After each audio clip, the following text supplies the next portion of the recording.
Welcome to the Lighthouse Podcast, a resource created by Lighthouse Family Retreat to strengthen families living through childhood cancer. You'll hear stories from families, educational information on childhood cancer, and most importantly, we will be there to encourage your family during your journey. Christy, we're back with the second half of our gift that keeps on giving. We're sitting down with Jenny to talk more about the temperaments. So, Jenny, welcome back to the Lighthouse Podcast. Excited to sit down with you again. I know our listeners, at least I know for us as well, love talking about this and learning about this. And so just a quick recap, we talked about on our last episode the 4 temperaments and the colors, the red, the yellow, the blue, and the green. You saw how I started with red there. You started with yellow on the last episode. I started there with the red. Rather than go through and do an overview all over again, if you're listening and you missed the first one, go back and listen to the first one. Yeah. But what I'd love to do though is to jump in on these 4 and go just a little bit deeper now that we've learned about them and are starting to figure out who we are and maybe even who our spouse and kids are. And Jenny, talk a little bit about, because you've talked about this in the first one of communication and the words, and talk about what are the words for each of these that maybe we need to be using that are the right words to use with these, and what are the ones we need to hear? Yeah, that's great. Yeah, well, and as you're identifying, what you're trying to still identify, we talked through, there are words that each temperament just says naturally. And so sanguines, those are our yellows. They often speak with animated, fun. They may exaggerate, but they're people-oriented words. So you may hear them say things like, that sounds fun, or who's going, come join in, or I totally forgot.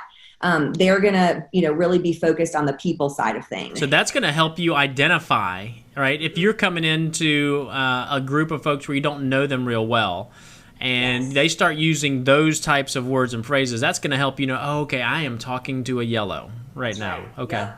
I feel like there's a lot of punctuation with yellows, like just a lot of extra exclamation points, question marks, things like that. Yeah, and if you're in a text exchange with a yellow, there's going to be an emoji, or maybe 3 or 4 for sure. So they're just definitely more animated. Do you find as well that that's a body language thing too? Very much so. Yes, they're a little more affectionate. They're going to want to stand closer to you to have that conversation.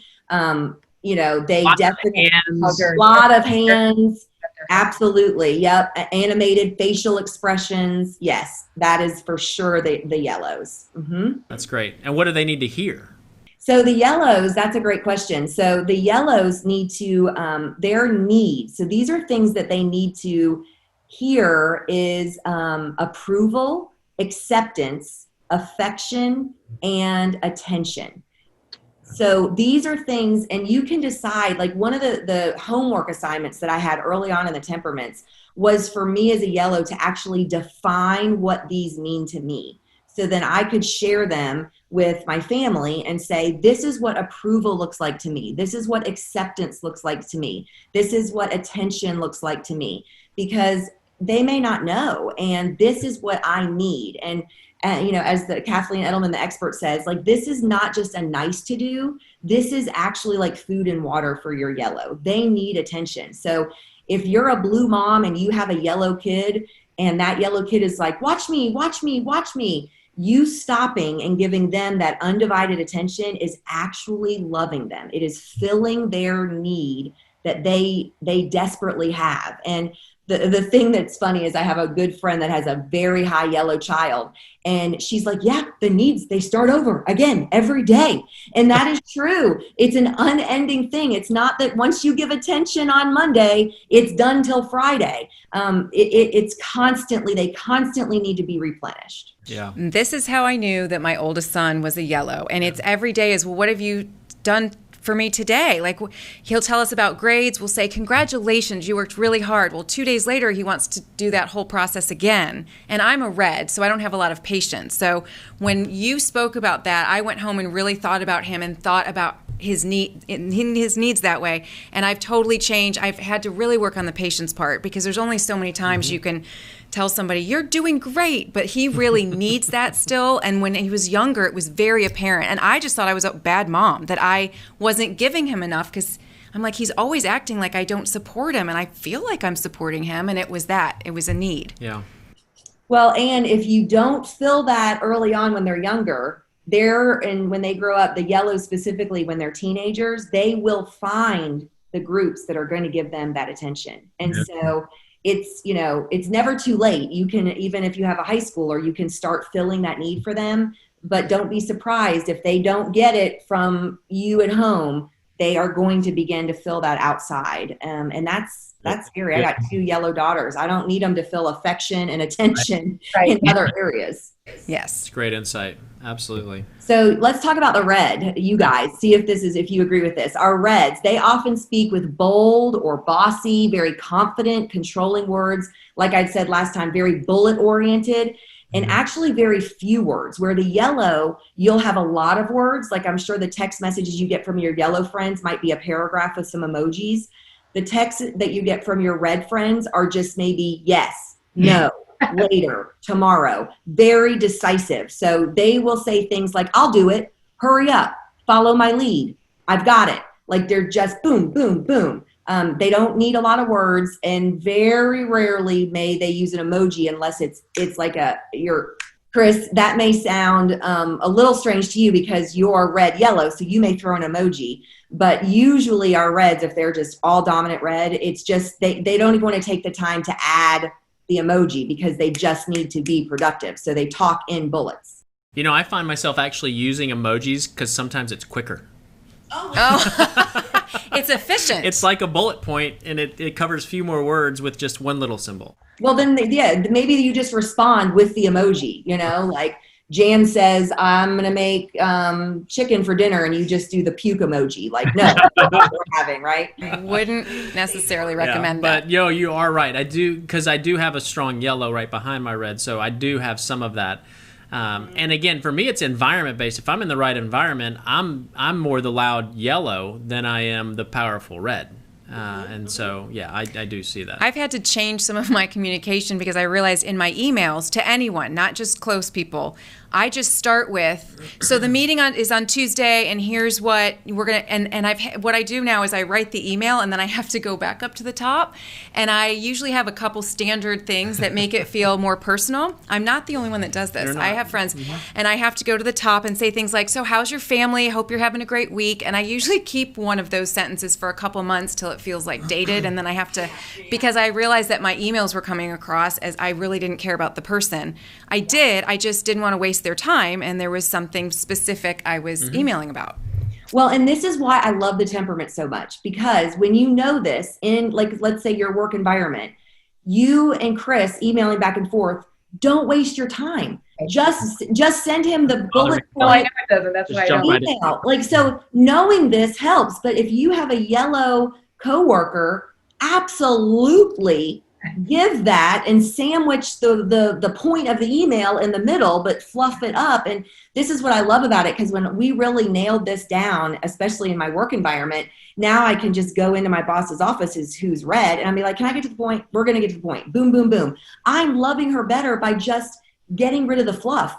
And when I know she comes to me and is like, well, how are the girls? I know she's like pulling it in deep because she loves me, right? And so knowing this helps you not waste as much time, so it's more efficient. So all you reds listening, knowing this, man, you're going to be more efficient. You're not going to waste your words. What I've also learned, I guess it's kind of along the word side of things, like the red and blue versus the yellow-green. I tend to use more, if it's your red-blue, hey, what are you thinking, or how do you think that is, or what do you think about that? And if I'm talking to a yellow-green, it's, hey, how does that feel to you? What do you it's just more of that, and because I think that speaks different. Asking pretty much the same thing, but for a yellow-green, it's probably more of a feel than it is a think, right?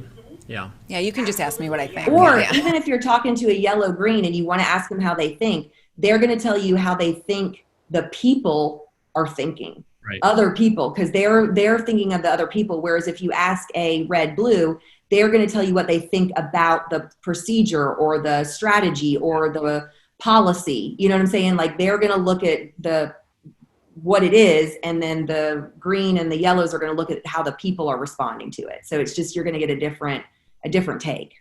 So what about the blue then on the words, what they say in here? I talked through the red. Oh, did you not? Oh, yes, needs. yes, We have yes. needs. Yes, we do have needs. See, I'm just checking the boxes. Yeah. That's okay. The red, and you guys tell me how you feel about these, but the red person needs loyalty. They need a sense of control, they need appreciation, and they need credit for work. So this person, this is a thing and this is why reds get sometimes a bad name because of the, control and bossy. This says they need a sense of control. So this doesn't always say the reds want to be in control, but they want a sense of control, or they want to know that everybody is doing what they were supposed to be doing. And if they're not, then the red's going to come in and control it. So example, Chris or Christy, if you told your family to pack for vacation, and they all start packing and loading the car, you're good. You don't have to control it. But if they aren't doing it and all of a sudden they just put the bags by the front door, oh yeah, you're going to take over and you're going to pack that car the best it's ever been packed. But I think that's what gives reds a little bit of a bad name, is because they don't really want to always be in charge. They just want to know everybody is pulling their own weight. Yeah, yes. That's and then I don't know if maybe you and Jan talked right before this, because that is probably our biggest area of contention, is when we pack to go on a trip. Oh, really? Yeah, that must be God. I had no idea. I just pulled that out of the thing. It is, and you explained, the way you explained it is, it's not so much packing the car, because I pack the car. I just want everything outside the car at a certain time, bags packed, boom, so I can pack the car. I mean, is that too much to ask? But it is. It is. And if things aren't done at a certain time, I'll start just doing it. I won't communicate. I don't talk about it. I just go step in and start doing stuff, and then that just creates. Yeah, that goes over really well, doesn't it? It goes over horribly. Yeah. So yes, I totally understood that analogy. That was. I understood it in a completely different way, because I have 3 teenage boys and my wonderful husband, and so I say let's pack, and there's no sense of urgency. I mean, every time I'm the drill sergeant since they were little. Like somebody has to make this world work a little bit in home, and so that's kind of my role. Yeah. Well, and I'll tell you a funny story about this one. So my one daughter is red, and this was when she was probably 8 years old. And I, being the yellow, she had book character day. You know how sometimes they dress up as the book character and go into school? Well, they, around here in Georgia, planned it around Halloween, because heaven forbid they wear their Halloween costumes to school. So they had to be the book character, right? And so we read Descendants, right? So she was going to be Mal from the Descendants. So we got colored her hair purple and got the purple outfit, and I sent her to school. And that day, she was actually going to go home with a friend, because I had a meeting that I was going to be late for. So I was going to pick her up from a friend's house. So I'm in my meeting at 3:00 that day, and I get the email from the teacher reminding me that the book character day is tomorrow. Oh. So I had sent my red 8-year-old to school dressed up as a book character with purple hair on the wrong day. If I had not known these temperaments, what I would have done as the yellow mom was pick her up from her friend's house and made fun of it. Oh, no big deal, blah, blah, blah, whatever, get in the car. Well, as soon as I went to the friend's house, I left the meeting right then, because I knew I was in trouble, right? And so I get to her friend's house, and she looks at me with her now that's like kinked up, like matted braid hair. And she's looking at me, and she doesn't even speak. She gets her stuff and just walks out the door. And we get in, and I just had to go to her, and I said, I am so sorry. I am so sorry. You don't ever read your emails. I'm not going to trust you anymore. Like, she was so upset. And that is where the loyalty played in, because she said to me, you never have my back, which meant I threw her to the wolves or whatever. And so literally just the other day, we had something that she had to dress up as, and she said, can I see your phone? I need to read the email. Like I have to make sure this is true. So with your red children, like this is important to them too. So a lot of times you forget, what does loyalty look like for your 3-year-old, your 8-year-old? Making sure you have their back. Never discipline them in public. Oh my gosh, or in front of somebody else. Pull them to the side. They don't want to be embarrassed. Like the red never wants to be embarrassed. The red, it really, really matters. And you can give control and sense of control to even a 3-year-old. Let them pack their own snack. Let them do some things because it will begin to fill their needs.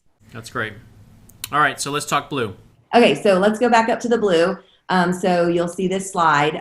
So our blues, they will often speak very detailed, analytical, compassionate words, maybe give you a lot more detail than you want at times on certain things.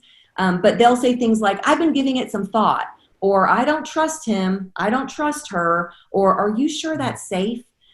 Because the needs of the blue, these 4 things that the blue needs are safety is number 1. So if you have a child that is very conscientious about, is that safe, or doesn't want to risk something, they may be blue because safety is a huge need for blues.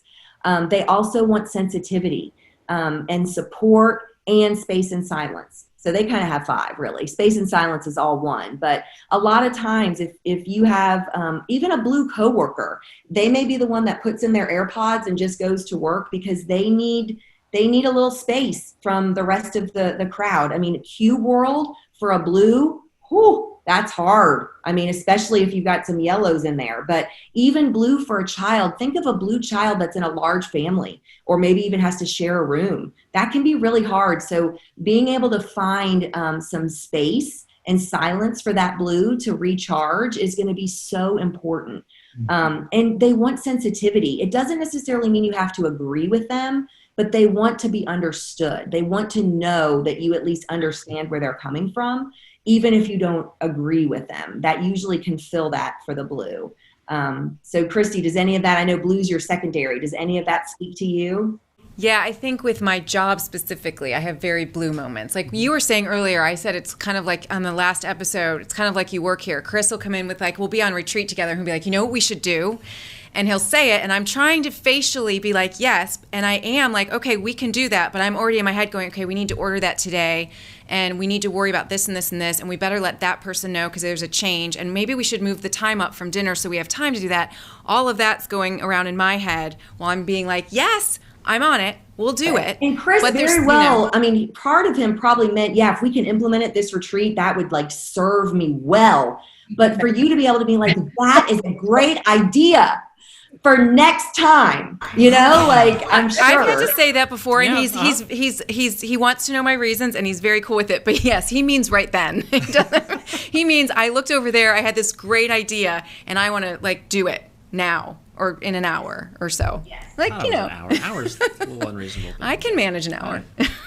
Well, and Chris, just for you to be sensitive to if Christy is able to pull that off and say, hey, I know, like even before your idea, I know this is going to rock you. I have an idea. I just want you to sit with it. But I realize there's some things that I'm not thinking through because I'm not looking at all the steps to get that. How possible even is this right now? And could I push you a little, or could we bring in one of our summer staff to maybe get this executed for this retreat? That just shows sensitivity that you're actually thinking through it with her. Yeah. And then she just feels like you get me and I appreciate you. And then she'll actually be more inclined to try to make it happen. Yeah, I love it. Listeners, thank you for being a part of a little coaching session for Chris on how to better lead, because that's super helpful, Jenny. I need to hear that. That's great.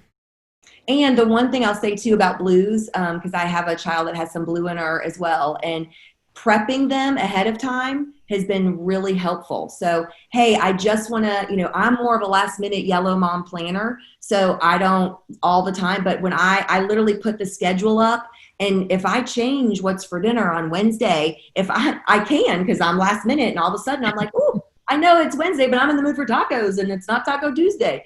Then I'll just text her and be like, hey, FYI, changing up the thing. just wanted to let you know that shows her sensitivity because she's definitely more planned and organized. So now let's go on to our easy greens. How about that? So our greens, they often, they are so easygoing and patient, and they definitely have very kind words.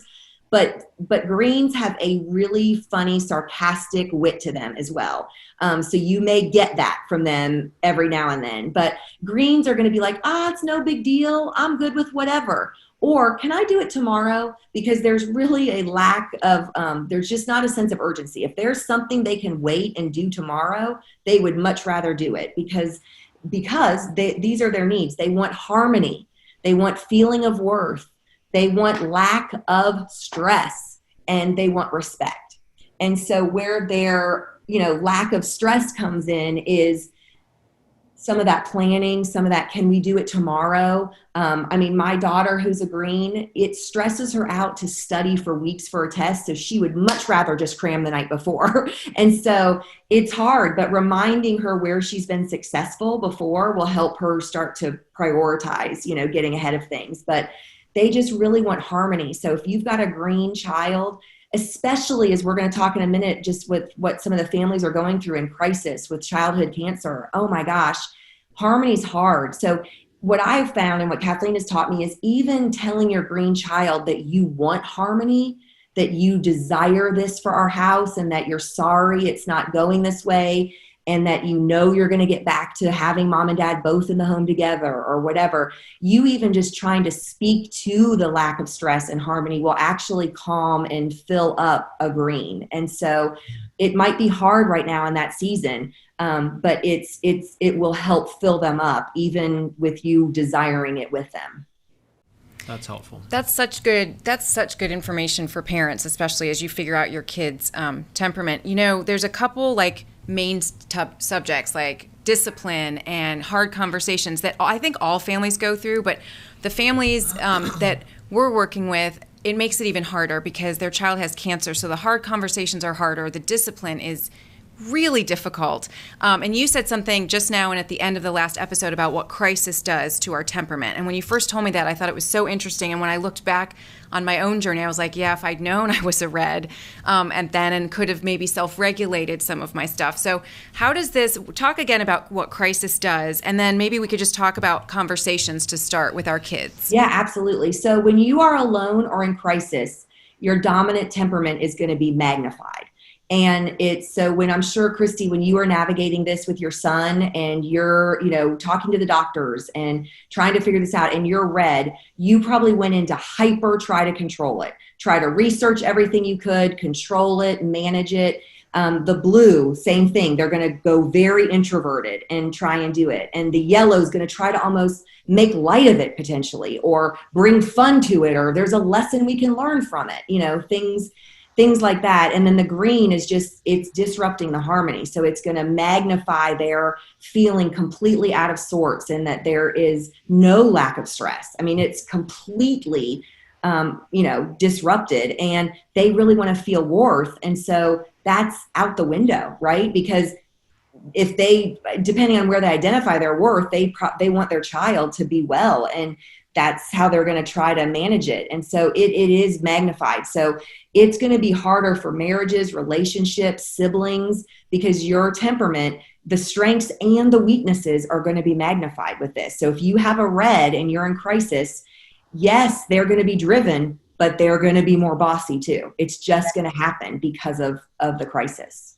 Yeah, it seems like in a crisis situation, and not that you shouldn't, and every day, but just be more hyper aware of who you are, right, and your tendency along your temperaments, and then also really trying to think through how to best understand the other. Right. If I'm talking to my son or a daughter that's a green, being really aware of, okay, what does that mean in this situation? And so it's just I think it sounds like it's just having a heightened level of awareness, which is easier said than done when we're sitting at this table on a Zoom call and not in the middle of crisis. Absolutely understand that, but it's also making that decision now, So when you get in it, you almost will remind yourself, okay, wait a minute, we're hitting crisis. I need to slow down, and I need to be a little more aware of me and who I'm talking to. Well, and we hear all the time, and this was true for myself, that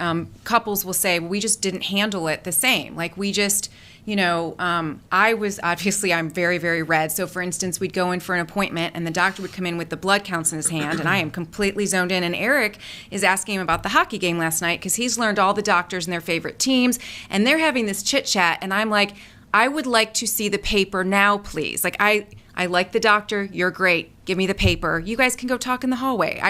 So I think this plays into it that when families say like, oh, he handled it this way, and it causes a lot of stress when you're maybe outwardly more upset than the other spouse, or maybe the spouse is outwardly more upset and you're like, it's going to be fine. That is a huge stressor in this whole journey as in your marriage. Absolutely. Well, and Chris, you said a word earlier that I feel like we can sum this up and it could be so helpful. And it's helpful in crisis and out of crisis, but specifically in crisis, it's tendency. Knowing your tendencies and knowing the tendencies of your spouse or your partner or your kids. It's such a different conversation. Think about this, Christy, that if you're in the doctor's office, he has the counts right there in his hand and your husband is talking about the game. It's one thing to be like, excuse me, Eric, this is important. Can you not do this? We're not here for social hour. I need to get the numbers.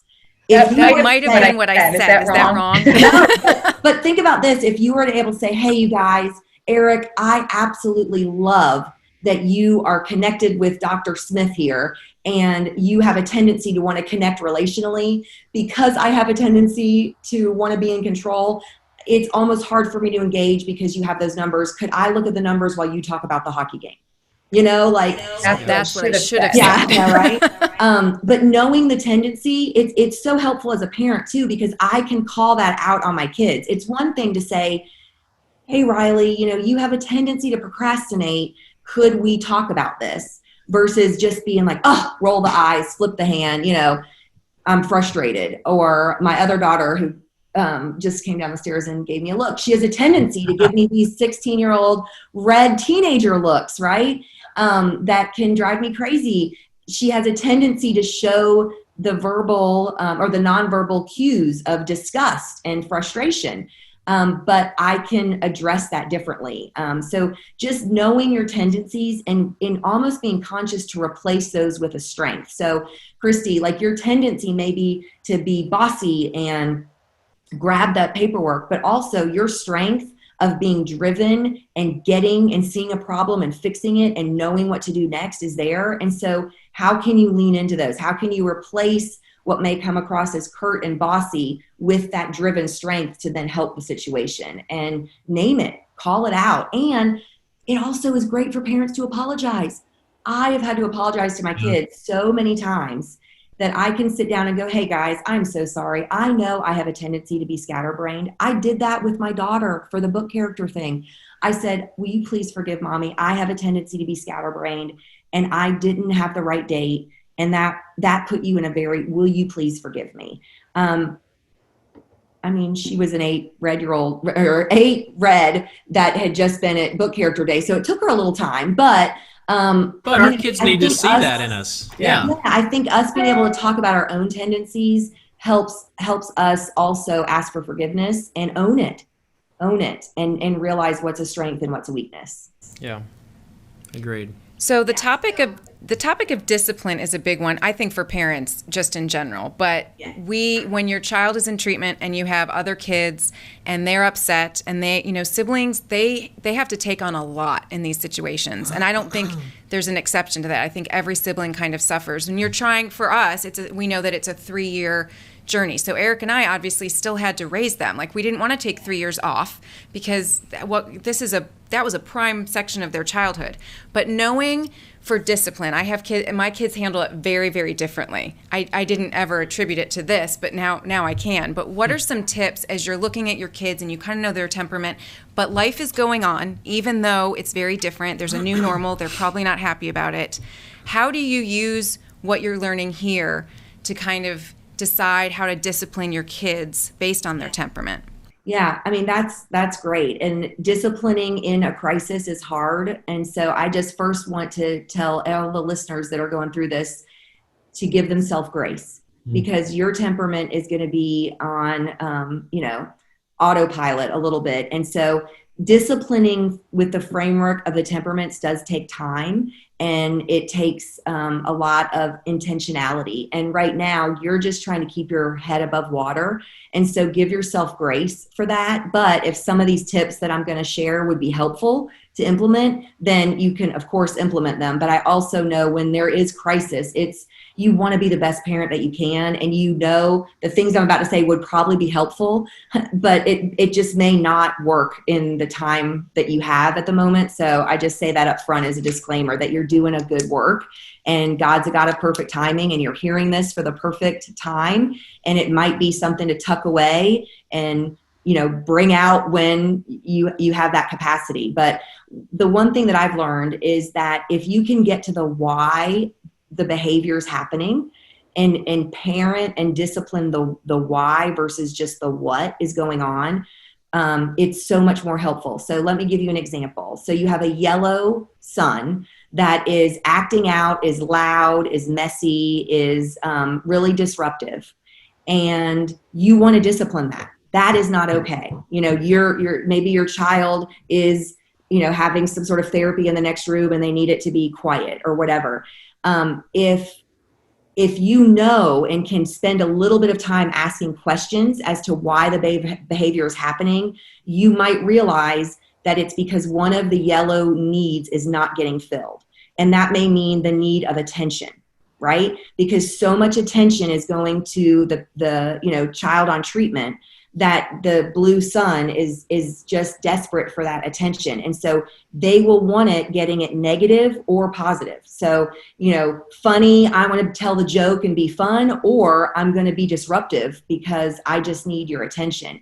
That isn't to make the parent feel guilty. It's just the framework to have as you're disciplining this child, right? So it could look something like acknowledging the need that you see is not being met, because they're giving you a signal that something's off with them. And most of the times you can point it back to a need. Sometimes it's just blatant, disrespect or whatever.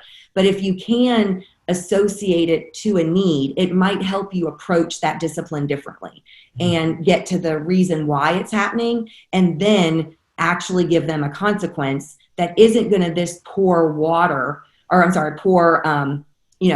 gas on it, meaning you're being disruptive right here now. So now I'm going to tell my yellow son to go be by himself in his room. Eek. Yeah. That's going to be really, really hard, right? So maybe it's, I would like your discipline for this is, I'm going to have you sit right next to me while I'm on this phone call, because I know I don't want to punish you because of your temperament, but I can't have you continuing to act like this or be this way because of everything going on, and I have to be on the call for the next 30 minutes with insurance. So I would say if you could start to almost bring a journal with you or something that is documenting what's going on when the behavior is happening, and start to tie it into, is it an unmet need? Mm-hmm. That will help you begin to discipline with that. And is it something you want to discipline? Right? Like another example is, some of us, maybe a yellow mom or a red mom, you are with your blue child, and you want your blue child to look this adult in the eyes and speak to them with making eye contact and shake their hand and be polite.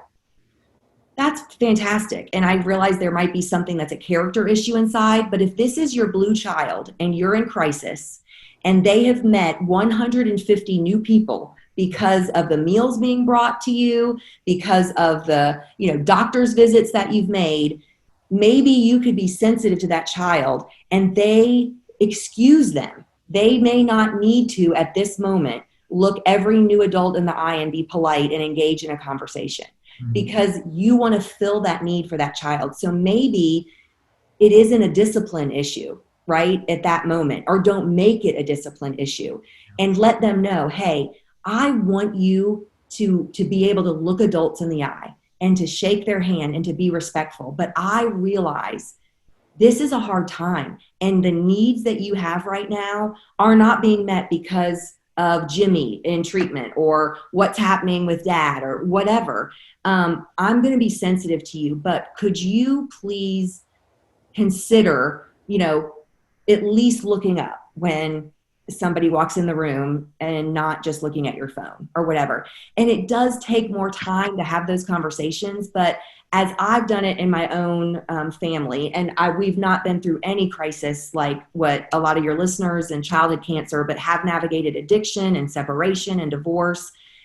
And it does take more time. But if you can pause and try to understand so the person can be understood, and then choose the appropriate discipline, it will completely change the functionality of your home and the relationship that you have with your child. So, but it does take extra time. Yes. This is so good. I mean, unmet needs pretty much sums up every sibling who has gone through this journey with their brother or sister. I mean, their whole world is basically one giant unmet need because there's just not enough to go around all the time. And so even if you're just on it all the time, you're not going to meet all their needs while you're trying to take care of your child on treatment. That's right. And even, like I said, even acknowledging it will help. So a yellow who needs that quality time and attention, as a red mom, a blue mom, whatever, if you look at that yellow child and say, I wish that we could go and spend a whole day together doing whatever their favorite thing is, and I'm sorry that we can't right now, that actually still helps fill their need because they know that you want to and you want to give them that attention. So even verbalizing it will actually, even if you can't accomplish it, will begin to help them feel more appreciated and loved and fill their tank. Yeah, it helps them feel known, right? That you know what's important to them. So wise words, Jenny. This has been great.